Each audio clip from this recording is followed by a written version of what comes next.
This is Mastercaster, taking you from zero to podcasting hero. And now here is your host, Neil Butler. So far, we've walked through the steps you need to take to move from having an idea for a podcast to having a published podcast with one or more episodes available in one or more podcast stores. Now we need to consider the steps you'll need to take to promote your podcast. For some podcasters, just having their podcast published is enough. They don't mind how many people listen to their episodes.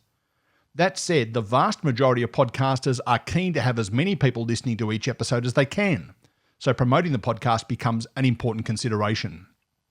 Before we start though, remember that if you want as many people as possible to listen to your podcast, you should do everything you can not just to promote the podcast, but to promote the value of subscribing to it. Keep this distinction in mind as you start to consider your promotion strategies. Promoting your podcast should be no different to promoting any product or service. If you run a business, you'll already be familiar with some strategies to promote the products and services your business provides. In broad terms, the promotion of your podcast should follow similar steps. For starters, consider who your typical subscribers will be. If your podcast is about real estate investment strategies, your typical subscriber will be a real estate investor or someone who's considering investing in real estate for the first time. If your podcast is about parenting, your subscribers will most likely be new parents. I know what I've just said is self-evident, but there are podcasters who don't take the time to spell out their target audience. Once your target audience is reasonably clear, you can then start thinking about the best way to attract that audience. Maybe sending a media release to industry magazines, inviting businesses who service that market to appear on your podcast as a guest, and so on. Guest selection plays an important role in promoting your podcast as well. If you invite a well-known expert in your podcast's subject area, their appearance will create a significant boost in the apparent credibility of your podcast. If an expert agrees to appear on your podcast, it tells a potential subscriber that your podcast is worth listening to. When you invite any guest onto your podcast, make sure that you follow them up with a thank you and a request for them to promote the episode across their networks. Most people will be happy to share a link to the episode or the podcast they've just been on. Make it as easy as possible for them to do that. Create a post on your social media channels, tag them in that post, and ask them to share it with their followers. Another way to promote your podcast is to become a thought leader in the field that your podcast addresses. Becoming a thought leader is much easier these days than it was.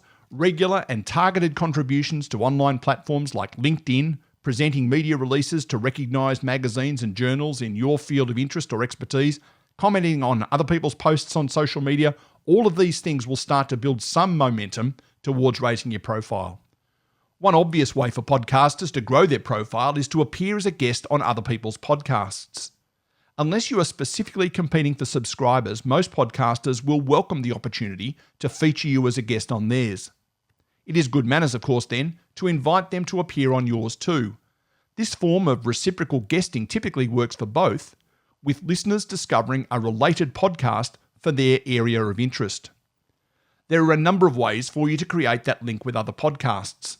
One that we've tried successfully and would recommend is Matchmaker, which you can find at matchmaker.fm.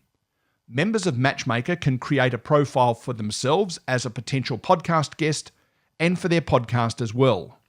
Other members can then request an opportunity to appear on your podcast and vice versa. I've found a number of guests for WowPod and have also been able to appear on a number of podcasts worldwide as a result of Matchmaker.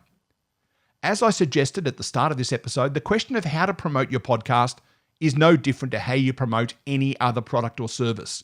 Chat to your friends who run a small business and learn from them.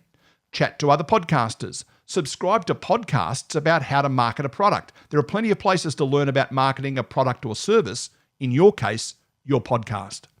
In our next episode, I'll discuss how you might be able to monetize your podcast. If you're creating your podcast to make enough money to retire, you might be a little disappointed in what I'll tell you. But if you're just trying to make enough money to cover your platform hosting or marketing costs, you might be in luck.